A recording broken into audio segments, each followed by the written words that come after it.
کوچه های تنگ و باریک، یادگاری های بی پایان، دیدن رویای شیرین در هوای شهر کاشان.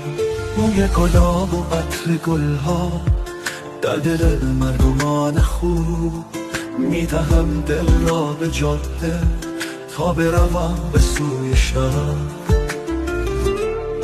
ای کاشان ای کاشان، سرزمین عشقم ایران، با تو قلبم میتپد، با تو شعرم میخوانم.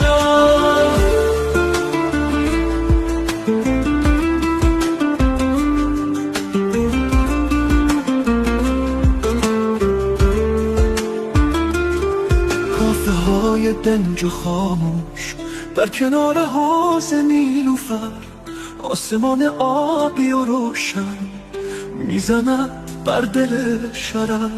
بوی نان تنور داغ، صدای خنده کودکان میدهد نیرو به قلبم، مثل لفاف رویاها.